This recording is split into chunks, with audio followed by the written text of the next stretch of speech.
tumekufuatilia sana. Unajua uko hapa.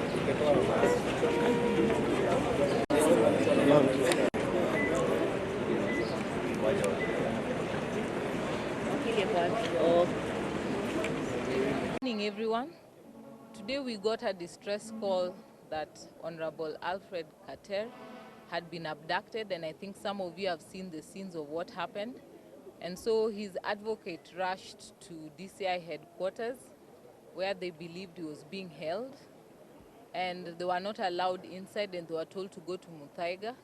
So I was also alerted and we sent advocates to Muthaiga where we confirmed that he was not being held, only later on to discover that he was being held here at Kamkunji.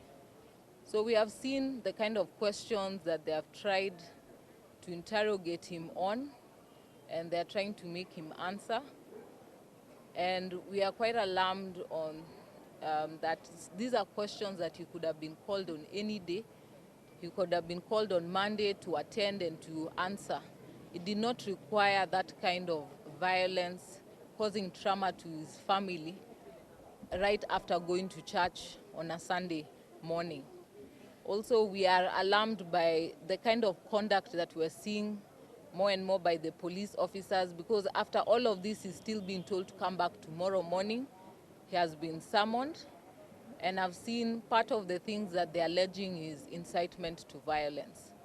And so this is an honorable member that they could have called at any part of the day.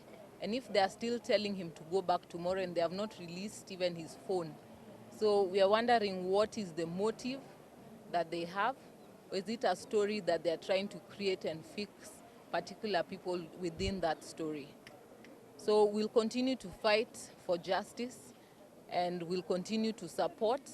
And even as this horrifying ordeal has started, we will work with the honorable member, because we know that today it's him, tomorrow it can be any one of us. So we ask that we all be vigilant and that we avoid misreporting or information that people can believe that someone is safe, only to be discovered later on that he's dead and has been thrown somewhere. So we ask media, be vigilant, let us be able to capture these stories. We cannot allow our country to go back to the days of abductions. We cannot allow, because of the history that we have had over time, to see more days coming back in this country. We enjoy a Bill of Rights in this Constitution that is one of the most progressive. Let us defend jealously those Bill of Rights, and we urge that the judiciary to uphold those Bill of Rights, because only them can they pronounce themselves to ensure that the executive know their limits. Thank you. Thank you so much, members of the press and the leaders, His Excellency Mike Mbuvi Sonko, the former governor of Nairobi, together with the Member of Parliament Embakasi, Babu Owino, and the President of LSK, and all the other people who have come today. I want to thank you, because we had a very, very bad experience this morning. It happened immediately after church service. Then people came from nowhere and stopped us, blocked the whole road.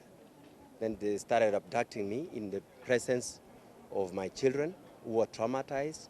It was a very terrifying experience, which I want to say that we can be of different opinion. Some of us, we have pronounced that we are anti the finance bill. And we've been saying reject the finance bill. And that is the position. Don't use intimidation to try to silence us, so that you perpetuate whatever you want to do with that finance bill.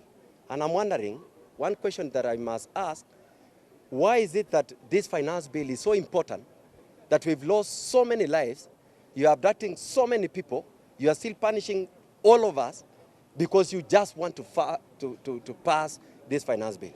It is so unfortunate that it is happening in this century. All we are saying is that we have said reject the finance bill because of the issues that are in that finance bill. And Kenyans are not supporting it.